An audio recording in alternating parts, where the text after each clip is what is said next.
apalagi kalau lagi ada orang yang kayak gimana gitu sama kita sih.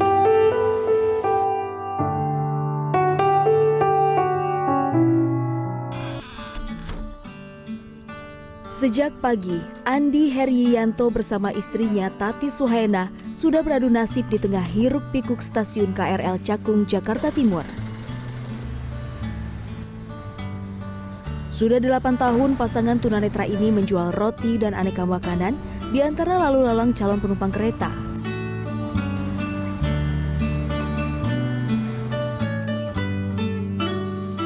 Sebelum berjualan, Andi dan Tati menyiapkan dagangannya di tempat tinggalnya, sebuah kontrakan sederhana di kawasan Cakung.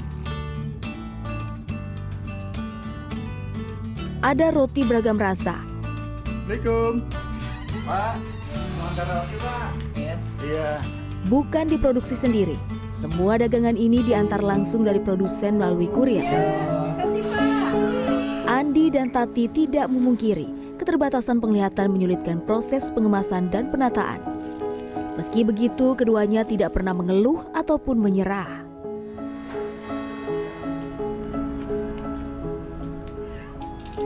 Sebetulnya, jarak dari tempat tinggal hingga lokasi berjualan di wilayah stasiun KRL Cakung sekitar 1 meter. Namun, karena mata yang tak mampu melihat, Andi dan Tati tidak berani berjualan di lokasi yang lebih jauh lagi. Tahun ini Andi berusia 35 tahun, sedangkan Tati 48 tahun. Samar-samar keduanya mengingat mengalami kebutaan saat kecil ketika berusia 2 tahun. Dari umur 2 tahun kita udah menderita seperti itu, terus dibawa ke sana kemari sama orang tua untuk supaya sembuh, diberikan kesembuhan gitu. Tapi ya udah berobat ke sana kemari nggak sembuh-sembuh.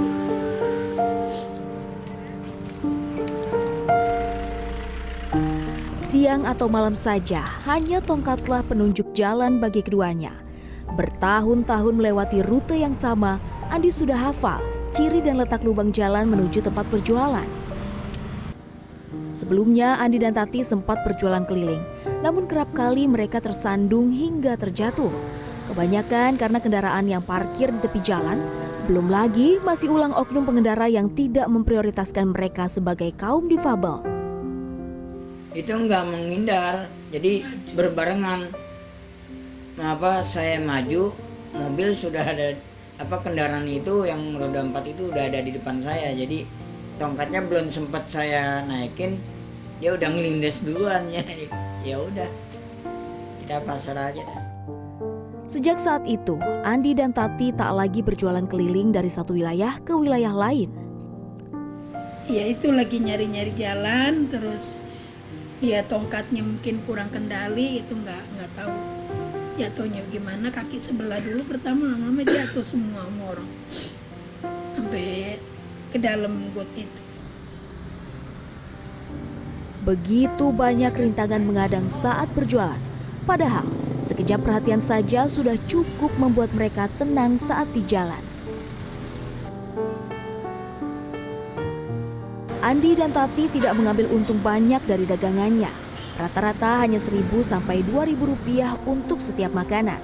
Terkadang ada pembeli baik yang membayar lebih, namun ada juga yang tega menipu memanfaatkan kondisi keduanya yang buta.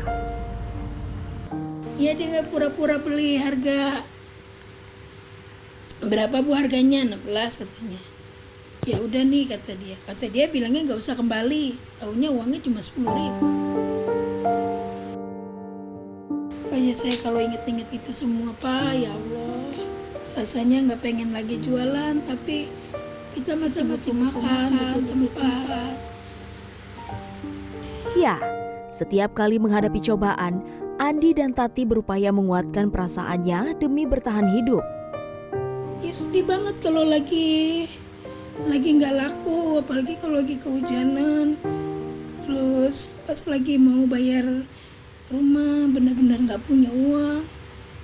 Apalagi ini untungnya 1.000, tapi biarlah kita jalanin.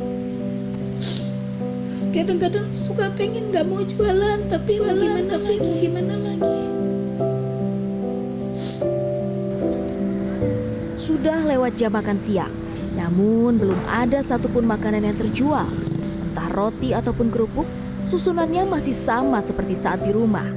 Hingga petang menjelang, pembeli pertama akhirnya datang. Syukurlah beberapa pembeli lainnya datang menyusul. Mereka dengan kekurangannya tapi tetap semangat untuk berusaha mencari nafkah, yang penting halal ya. Udah, jadi kita kan sebagai manusia beli apa ya gitu kan, takutnya kita kasih mereka tersinggung ya. Jadi aku beli apa yang mereka jual, ya udah kembaliannya ambil aja seperti itu. Tapi dia masih mau berusaha ya, nggak mau menyerah dia. Dia kadang-kadang dikasih juga nggak mau. Dia kadang-kadang dikasih juga nggak mau. Dia maunya saya lagi dagang gitu.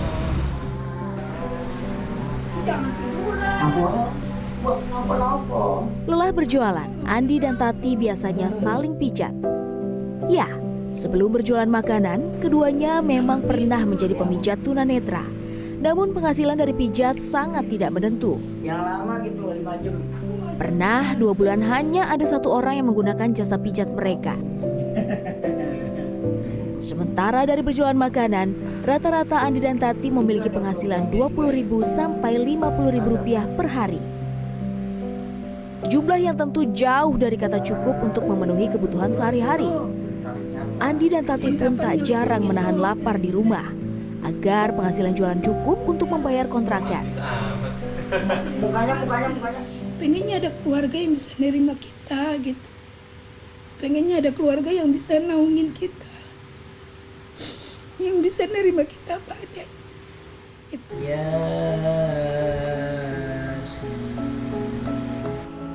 Meski kondisi yang serba terhimpit, tak pernah terbersit dalam pikiran keduanya untuk mengemis atau meminta belas kasihan. Walau sedikit, Andi dan Tati sangat mensyukuri uang dan jerih payah berjualan sehari-hari. Saya berdoa supaya saya diberikan kekuatan, kesabaran.